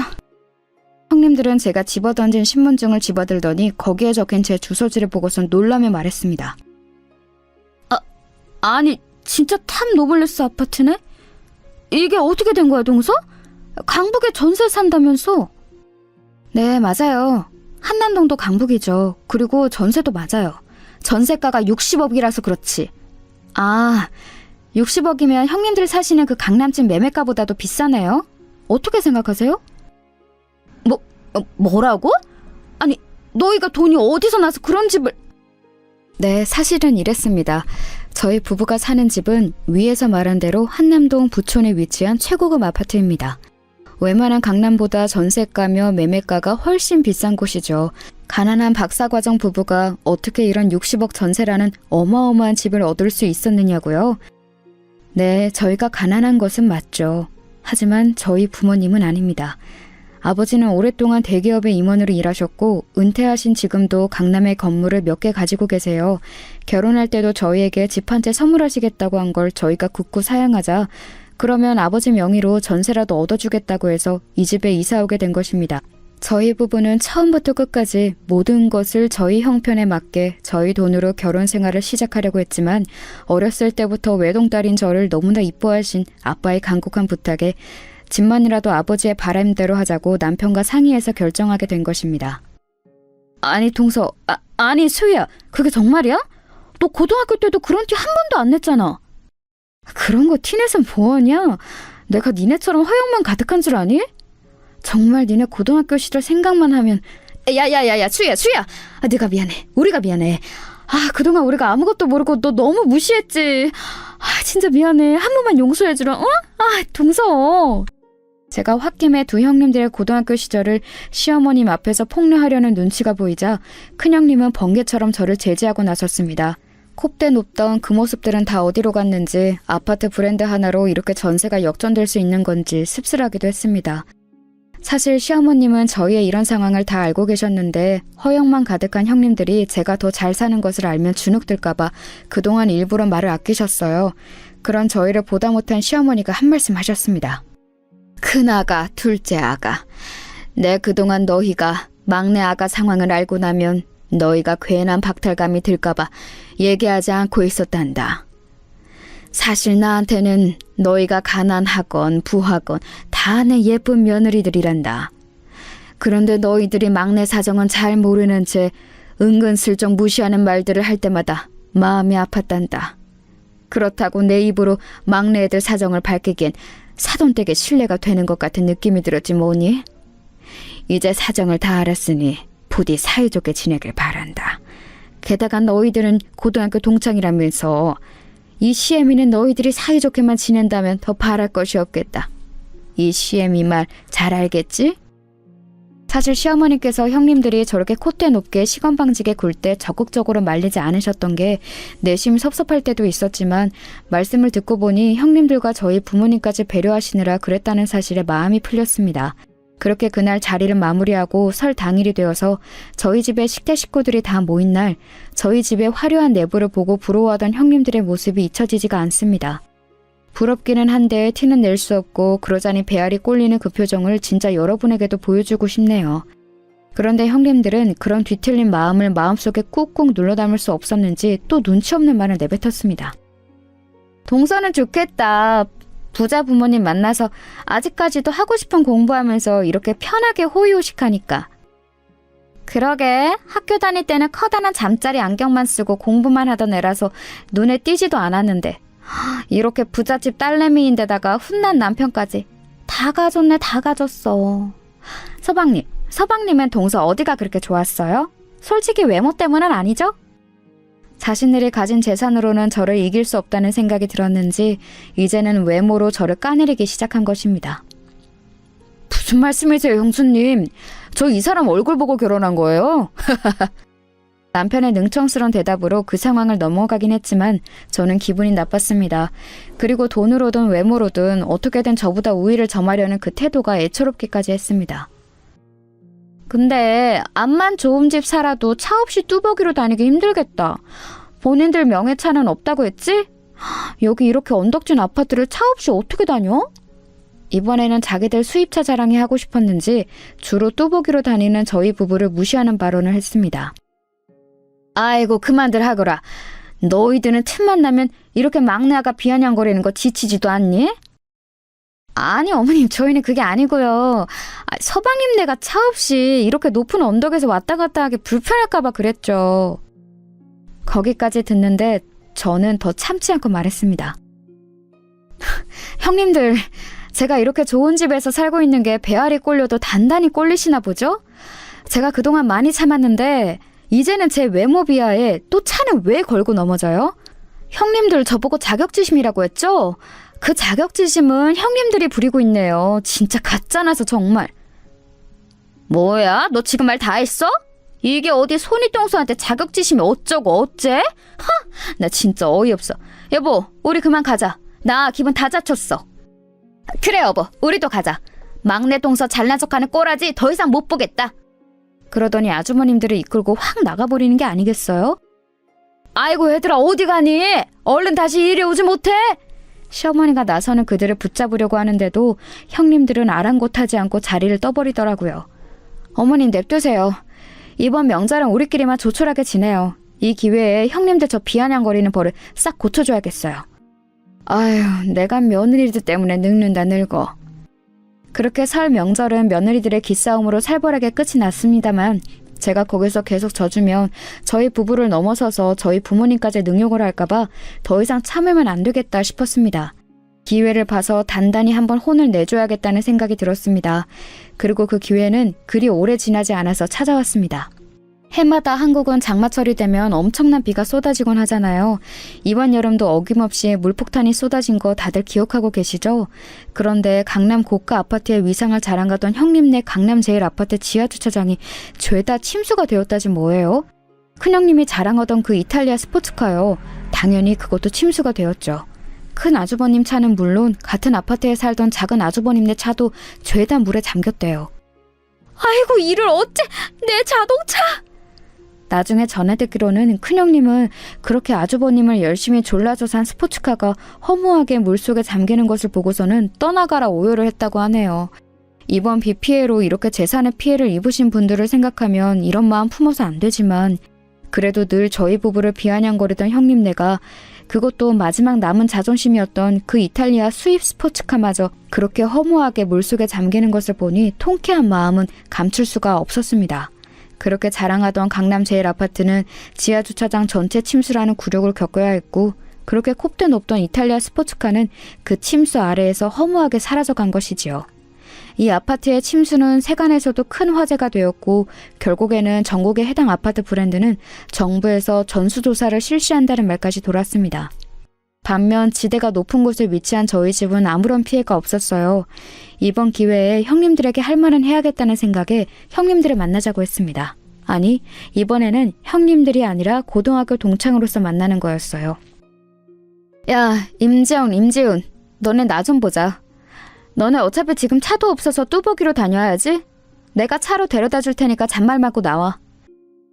자신들이 자랑하던 모든 자존심이 무너진 두 사람은 저의 부름에 한마디도 대꾸 못하고 순순히 자리에 나오게 되었습니다.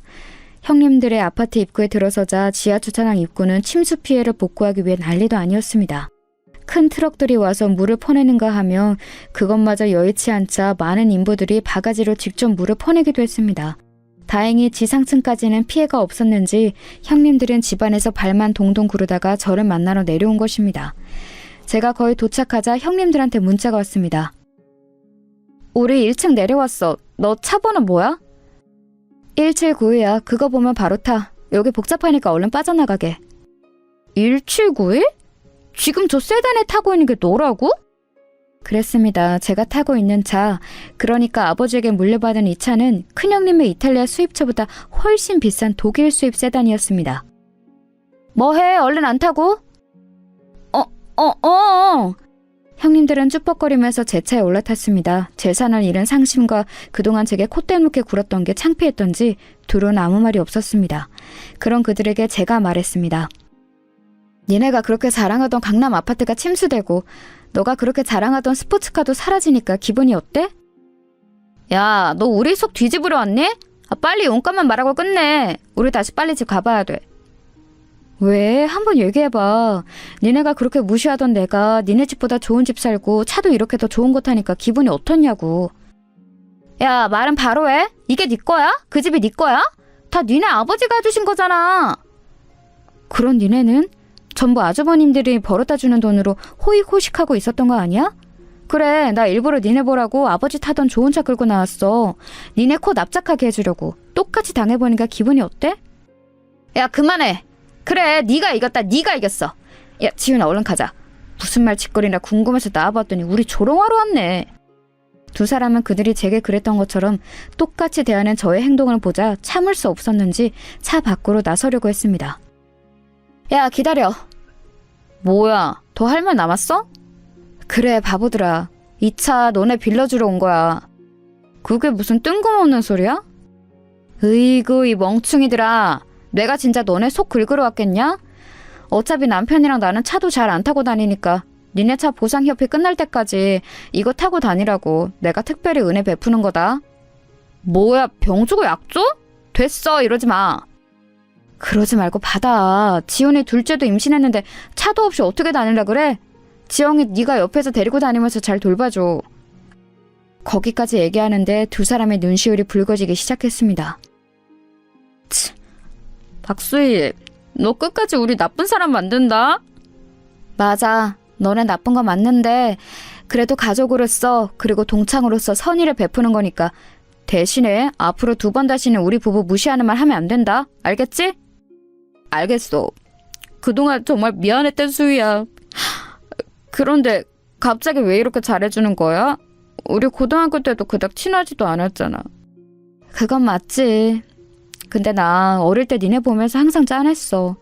세상 여왕인 것처럼 굴고 다니지만 사실은 너의 마음도 공허해서 그랬던 거잖아. 어머니 일찍 돌아가시고 아버지랑도 사이 안 좋았던 거 다 알고 있어. 주변에서 다 니네들 질안 좋다고 손가락질할 때도 나는 그런 니네가 짠했다고. 그런데 세월이 지나서 그랬던 니네가 내 손위통수가 된다고 하니 얼마나 놀랐는지 아니? 그때 짠했던 마음 이제야 가족으로서 좀 다가가보자 했는데 니네가 계속 가난하다고 나한테 선을 긋더라. 사실 나는 그 시절부터 니네 돕고 싶었어. 그런데 이제 와서야 그 기회가 왔네. 이 차 타고 당분간 편하게 다니고 혹시 지금 집에 머무르기 불편하면 우리 집에 와서 당분간 지내도 돼. 박수희, 고맙다 정말. 사실 그랬습니다. 어렸을 때 공부만 해왔던 저는 자유분방한 이 두 자매가 때로는 부럽기도 했습니다. 그래서 불량하긴 했지만 알 수 없는 동경이 있기도 했고 나중에 집안 사정을 듣고 나서는 더 짠해지기도 했습니다. 하지만 노는 물이 달랐기에 학창시절 내내 가까워질 기회는 거의 없었죠. 그러다가 동서지간으로 이렇게 마주하게 됐을 때는 놀랍기도 했고 반갑기도 했지만 어릴 때 버릇 못 고치고 건방지게 구는 모습에 역시 사람은 변하지 않는구나 하는 생각을 갖기도 했습니다. 그런 그들에게 저는 자비를 한번 베풀어 보고 싶었습니다.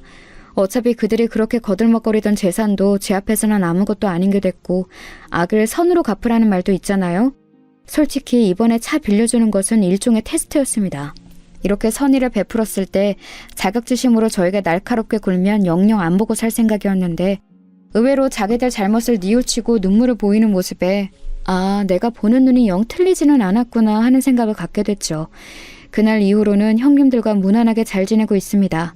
아니 사실 제 말을 잘 듣고 있죠. 막내 동서는 저인데 제가 맏언니가 된 것처럼 굴고 있습니다. 동서, 아니 수야 오늘 뭐 해? 오늘 너희 연구실 놀러 가도 돼? 나 까막눈이나 다름없잖아. 박사님들 공부하는 데는 어떤지 구경하고 싶어. 수희야, 오늘 언니랑 근처 왔는데 점심 같이 할래? 너 좋아하는 수제버거집 가자. 이런 식으로 틈만 나면 제게 앵기면서 친해지려는 시도를 하였습니다. 사실 그들도 애정이 부족했던 탓에 학창시절 그렇게 엇나갔던 것이라고 생각합니다. 이렇게 먼저 마음을 열고 선의를 베푸니까 금세 강아지처럼 졸졸 쫓아다니는 것을 보면요. 이런 얘기로 마무리 지으려는 것은 아니었습니다만 아마 현재 방황하는 많은 청소년들도 마찬가지겠죠? 그들에게 사랑과 관심을 조금만 더 기울인다면 미래의 대한민국이 더 사랑이 넘치는 나은 곳이 될 거라는 생각이 듭니다. 그런 의미에서 형님들의 화려했던 고등학교 시절은 영원히 시댁 식구들에게 함구해주기로 했답니다. 아, 그리고 남편이 미처 얘기 못해줬던 아주버님들과 형님들이 어떻게 만났는지 얘기 궁금하시죠? 형님들이 절대 얘기하지 말라 그랬는데 살짝만 얘기하면요. 공부밖에 몰랐던 셋님, 아주버님들 하루만 일탈해보자 하고 클럽을 놀러 갔는데요. 거기서 그날 같이 놀러온 형님들을 만나서 합석을 하게 되었다고 하네요. 그게 인연이 되어 결혼까지 일사천리로 하게 되었고요. 시어머님은 아직도 이 사실을 모르고 소개로 만났다고 알고 계신데요. 어떻게 만났는지가 뭐가 중요하겠어요. 결국엔 이렇게 저랑도 재회하게 되고 바른 길로 인도되고 있으니까요. 그럼 저는 이만 오늘도 같이 놀자고 둘러보는 형님들을 만나러 나가봐야 할 것 같습니다. 모두 좋은 하루 보내세요.